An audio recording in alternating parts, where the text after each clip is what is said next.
दोस्तों नमस्कार, बात करेंगे कि निफ्टी कहाँ पे कामकाज कर सकती है कल और क्या हमारा प्लान रह सकता है। देखिए, जैसे हमने चर्चा किया था मार्केट के अंदर इस पॉइंट के आसपास से कि मार्केट के अंदर एक गिरावट आनी चाहिए और कहीं न कहीं ये एक चार्ट मैंने आपको इस तरीके से बना के दिया था, वही चार्ट फ़ॉलो होता हुआ मार्केट के अंदर नज़र आ रहा है। अब क्या ये चार्ट जो है इस तरीके से आ जाएगी या मार्केट इस तरीके से रिवर्स हो जाएगी, वो देखने वाली बात होगी। अभी क्या हो रहा था कि इसे ऐसे अगर देखोगे तो 3-4 दिन मार्केट के अंदर 4 दिन लगभग मार्केट के अंदर गिरावट ही रही। एक दिन बस मार्केट के अंदर एक अप मूवमेंट आ गया था, उसके बाद उसमें भी कहीं न कहीं ऊपर ऊपर से जो है रेजिस्टेंस डेफिनिटली मार्केट को मिला। है ना? सो हम जैसे अभी तक क्या कर रहे थे, अंधाधुंध पुट ले रहे थे, है ना? कि मार्केट खुली तो पुट ले लो, मार्केट ऊपर गई तो पुट ले लो, मार्केट नीचे आ रही है तो पुट ले लो। तो हम क्या कर रहे थे, किसी पॉइंट ऑफ टाइम हम पुट के बारे में सोच रहे थे, हम पुट को ले रहे थे, राइट? बट अभी ये जो कैंडल बना है, अभी ये जो पॉइंट आ चुका है, अभी यहाँ पे हम क्या कर सकते हैं, अंधाधुंध पुट नहीं ले सकते। हम पुट में ही रहेंगे बट अंधाधुंध नहीं ले सकते कि खुलते ही पुट ले लिया, ऊपर जा रही है तो पुट ले लिया, है ना? तो अभी तक अंधाधुंध ले सकते थे, लेकिन अभी नहीं ले सकते, क्योंकि अभी वो पॉइंट आ चुका है जहाँ से मार्केट एक रिवर्स ले सकते हैं। हाँ, इसको भी मार्केट तोड़ दे और नीचे चले लगे, तब हम सोचेंगे पी के बारे में फिर से। बट फिलहाल के लिए हम क्या करेंगे, फिलहाल के लिए हम पुट को थोड़ा-सा अंधाधुंध के हिसाब से लेने की कोशिश नहीं करेंगे। तो ये पहली चीज़ होगी। दूसरी चीज़, अभी थोड़ा-सा जो है जैसे नया मंथ स्टार्ट हुआ है ना? तो एक बार जो है 3 मंथ, 6 मंथ्स ऐसे टाइम फ्रेम को एक बार देख लेते हैं। ओके। सो अगर मैं 6 मंथ्स के टाइम फ्रेम में देखूँ तो अभी भी ये 3 महीने इसके अंदर बाकी है। तो देखो, ये कैंडल फिल हो सकता है ना, फिर से ये रेड कैंडल में कन्वर्ट हो सकता है, उसमें कोई दो राय नहीं है। होने को कुछ भी हो सकता है। हो सकता है इसी इसी कैंडल के बीच में मार्केट रहे और ये कैंडल ऐसे ही क्लोज़ हो 3 महीने बाद और आपको यही कैंडल जो है थोड़ा-सा जो है इस तरीके से कैंडल जो है आपको 3 महीने बाद देखने को मिले। ये भी पॉसिबिलिटीज़ है, कोई दो राय नहीं है उसके अंदर, ठीक है? 6 मंथ्स के टाइम फ्रेम के ऊपर थोड़ी-सी नेगेटिविटी अभी भी है, क्योंकि मार्केट अभी भी प्रीवियस कैंडल के लो के नीचे ही ट्रेड करती हुई नज़र आ रही है। 3 महीने के टाइम फ्रेम में चलेंगे तो मार्केट के अंदर जो है एक रेड कैंडल बनी, फिर मार्केट ने कहीं न कहीं पॉज़ लिया, फिर से जो है एक रेड कैंडल में कन्वर्ट हो रही है। ये रेड कैंडल जो है इस तरीके से आ सकती है और कहीं न कहीं ये जो विक है, इस विक को पूरी की पूरी कवर कर सकती है, इसमें कोई दोहराई नहीं है। 3 मंथ का टाइम फ्रेम है, तो इसमें ये भी एक पॉसिबिलिटीज़ जो है नज़र आ रही है हमें, है ना? तो ये हो सकता है, होने को हो सकता है, कोई दिक्कत नहीं है। तो अभी भी ये भी थोड़ी-सी नेगेटिव ही है, क्योंकि प्रीवियस क्लोजिंग के नीचे ही ये भी 3 मंथ्स का टाइम फ्रेम जो है ट्रेड कर रहा है। 1 मंथ के टाइम फ्रेम में देखेंगे तो मार्केट के अंदर अ लगातार रेड कैंडल्स बन रहे थे, फिर एक ग्रीन कैंडल बनी, फिर से इसमें रेड कैंडल बन जाए तो उसमें कोई जो है चौंकने की बात नहीं है ना, बनने को बन सकता है, कोई दिक्कत नहीं है उसके अंदर। तो ओवरऑल सारी चीज़ें देखेंगे तो अभी भी मार्केट के अंदर कुछ पॉजिटिविटी नहीं है। हाँ, पॉजिटिविटी कब आएगी, जब मार्केट इस कैंडल के हाई के ऊपर ट्रेड करने लगे, जो कि 23,850 के आसपास है। तो इसके ऊपर ट्रेड करने लगे मार्केट, तो कहीं न कहीं हम थोड़ा-सा जो है बुलिश हो सकते हैं मार्केट के अंदर। बट अभी फिलहाल के लिए मार्केट जैसे क्लोजिंग के नीचे भी ट्रेड कर रहा है ना, हाई के नीचे, क्लोजिंग के नीचे, हर एक पॉइंट के नीचे मार्केट ट्रेड कर रहा है प्रीवियस कैंडल के, तो कहीं न कहीं अभी भी मार्केट के अंदर नेगेटिविटी बनी हुई है, इसको ध्यान रखना है, ठीक है? 1 वीक के टाइम फ्रेम में चलेंगे तो कहीं न कहीं एक अच्छा पैटर्न यहाँ पे बनता हुआ नज़र आ रहा है। मार्केट के अंदर एक ग्रीन कैंडल बनी, एक ऊपर में बहुत प्यारी दोजी बनी, ये अगर रेड कलर की होती तो और मज़ा आता। फिर कहीं न कहीं ये कैंडल इस तरीके से फिल हो सकती है, इसके चांसेस जो है ज़्यादा है, तो ये एक पैटर्न जो है इस तरीके से मार्केट बना सकती है। तो ओवरऑल सारी चीज़ें अभी भी नेगेटिव है, बट हम फिर भी हम क्या करेंगे, अंधाधुंध पुट नहीं लेंगे, ठीक है? तो वीकली सारी चीज़ें बात कर ली, 1 डे के टाइम फ्रेम में देखेंगे, 1 डे के टाइम फ्रेम में डेफिनिटली ऊपर से रिजेक्शन आया है।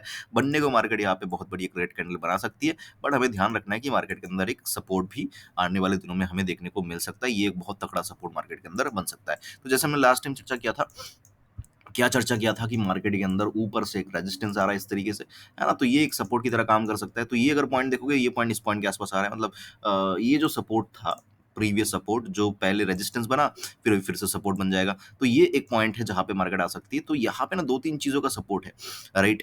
और ऊपर से अगर मैं नीचे से एक ट्रेंड लाइन खींचूँ, अगर मैं आपको 3 आवर्स का टाइम फ्रेम में दिखाऊँ, ठीक है?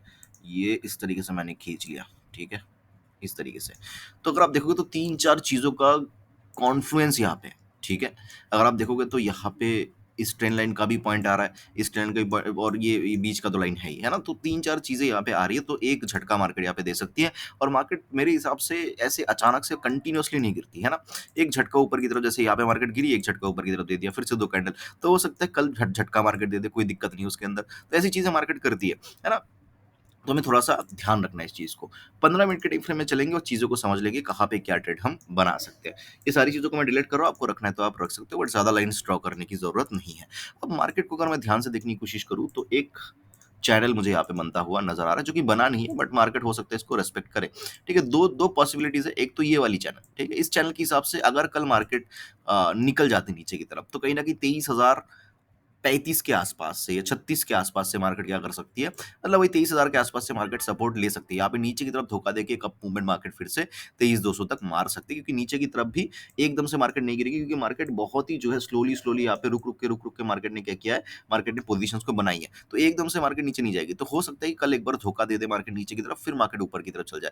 बट ये पॉइंट एग्जैक्ट ये पॉइंट होगा, ये कहना कहना जो है थोड़ा सा जो है मुश्किल है, क्योंकि हो सकता है कि ये पॉइंट इस पॉइंट से भी हो, है ना? अगर मैं इसको स्ट्रेच कर दूं तो ये भी एक परफेक्ट पॉइंट मुझे नजर आ रहा है, क्योंकि अगर आप देखोगे तो ये है, इसको आज सपोर्ट लिया, ब्रेक कर दिया, अब रेजिस्टेंस बन गया। तो इस हिसाब से यहाँ तक का टारगेट आ रहा है, 22,850 का टारगेट आ रहा है। तो थोड़ी सी दिक्कत वाली सिनारियो मार्केट के अंदर है। दो पॉसिबल टारगेट्स नजर आ रहे हैं, एक तो 23,000 के आसपास, एक तो सीधा 22,850 के आसपास। 23,050, 22,850। सो क्या करना है, हमें दो लाइन खींच लेनी है यहाँ पे, 23,050 के, 23,050 तो 23,030 है ना, 23,030 के आसपास एक लाइन खींच के रखेंगे, और एक लाइन खींच के रखेंगे हम 23,850, 865 या 50, जो भी है ना, इसके आसपास। तो ये दो पॉइंट्स है। अगर मार्केट इसको तोड़ा तो यहाँ तक, अगर मार्केट जो है आज के लो के नीचे भी एक लाइन खींच ले, तीन लाइन हमारे लिए इंपॉर्टेंट है।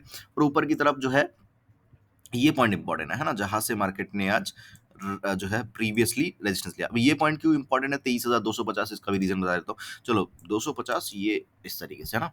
सो अगर मैं यहाँ पे ये वाला, ये दो पॉइंट्स कनेक्ट करूँ, है ना, इस तरीके से ये दो पॉइंट्स कनेक्ट करूँ, और अभी अगर आप 15 मिनट के टाइम फ्रेम में जाओगे तो आपको नजर आएगा कि ये ब्लैक लाइन जो है, इस ब्लैक लाइन को मार्केट ने, इस सपोर्ट को मार्केट ने तोड़ा है, और यही रेजिस्टेंस बन गया है। तो कल के लिए 250 जो है रेजिस्टेंस बन जाएगा। तो इसलिए ये चार लाइन इंपॉर्टेंट है चार्ट के ऊपर। तो बहुत ही सिंपल एनालिसिस रहेगी। मार्केट अगर फ्लैट खुलती है 23,250 के आसपास मिले, मैं डेफिनेटली एक बार पी की तरफ इंटरेस्टेड रहूंगा। मार्केट फ्लैट खुलती है, नीचे चलने लगती है, आज के लो को ब्रेक करती है, एक झटका मार्केट यहाँ तक देगी, और इसको भी ब्रेक करती है तो यहाँ तक। बट इतना लालच नहीं करना, यहाँ पे जो है अपनी मैक्सिमम क्वांटिटी बुक कर लेनी है। ट्रेल एसएल जो है, एसएल को ट्रेल कर सकते हो, और फर्दर जो है मूव के लिए आप बैठ सकते हो, कोई दिक्कत उसके अंदर है नहीं। ये फ्लैट की कहानी रही। मार्केट अगर गैप अप खुलती है, देखिए गैप अप कहाँ पे खुल रही है, यहाँ पे खुल रही है तो मेरे लिए अच्छा है। 250 की जितना बास खुले, मैं यहाँ पे पी की तरफ इंटरेस्टेड हूँ। 250 के ऊपर खुलती है, पहली कैंडल के अंदर इसके अंदर आ जाती है, तो मैं पी की तरफ ही इंटरेस्टेड रहूंगा। लेकिन फ्लैट या गैप अप खुल के मार्केट 250 के ऊपर ट्रेड करने लगी, ध्यान रखिएगा, 15 से 20 मिनट अगर मार्केट 250 के ऊपर ट्रेड करने लगी, तो इसका मतलब मार्केट क्या कर सकती है, डेली टाइम फ्रेम पे अगर मैं जाऊँ फिर से, तो मार्केट क्या कर सकती है, जैसे यहाँ पे खिचकोला मार्केट ने दिया था, तो वहां पे फिर से खिचकोला मार्केट दे सकती है। यहाँ पे मार्केट कहीं ना कहीं ग्रीन कैंडल यहाँ पे इस तरीके से बना सकती है, और कहीं ना कहीं इस तरीके से, ये इस तरीके से ग्रीन कैंडल मार्केट बना सकते हैं, और नेक्स्ट दिन फिर से गिर सकते हैं, कोई दिक्कत नहीं है। तो ये एक जो है मार्केट कर सकती है। और आजकल ऐसा होता है, एक्सपायरी के एक दिन दो दिन पहले मार्केट ऊपर भी जाती है, नीचे भी आती है, फिर एक्सपायरी के दिन बिल्कुल बिल्कुल जो है कंफ्यूज कर देती है। तो ये पॉसिबिलिटीज है। तो 250 वो लेवल होगा जिसके ऊपर मार्केट ये चीजें कर सकती है। तो 15 मिनट 20 मिनट मार्केट अगर सस्टेन करने लगे, तो समझ जाना कि यहाँ पे ग्रीन कैंडल बन सकती है। पहला जो टारगेट रहेगा वो 350, मतलब सीधा जो है 100 पॉइंट के आसपास का टारगेट है, और ये भी टूट गया, फिर मार्केट जो है 450 के आसपास तक जाके क्लोज हो सकती है। ठीक है, तो ये हो गई ऊपर की बात, फ्लैट खुल के और गैप अप खुल के। अब बात आती है मार्केट अगर गैप डाउन खुलती है, गैप डाउन अगर खुलती है तो मार्केट को जो है 130 के ऊपर, है ना, या 135 के ऊपर, मतलब आज का जो क्लोजिंग है ना, क्लोजिंग नहीं, सॉरी, आज का जो लो है, आज का जो लो है उसके ऊपर नहीं आना चाहिए। गैप डाउन खुलने के बाद अगर आज के लो के ऊपर निकल गई मार्केट, और 15 मिनट इसके ऊपर सस्टेन कर लिया, तो मैं इस पॉइंट का वेट नहीं करूंगा, मैं यहाँ पे ही कॉल ले लूंगा। फिर मार्केट के अंदर फिर से जो है यहाँ तक की मोमेंटम देखने को हमें मिल सकती है। लेकिन अगर मार्केट गैप डाउन खुलती है, नीचे चलने लगती है, मैं पी की तरफ इंटरेस्टेड हूँ। ये दो टारगेट्स मेरे रहेंगे, 23,030 के आसपास, 22,865 के आसपास। तो ये दो टारगेट के लिए मैं मार्केट के अंदर पी की तरफ बैठ सकता हूँ। राइट, आई होप कि वीडियो आपको अच्छा लगा होगा। अच्छा लगा तो लाइक कर देना। मुझे सुनने के लिए आपका बहुत बहुत धन्यवाद।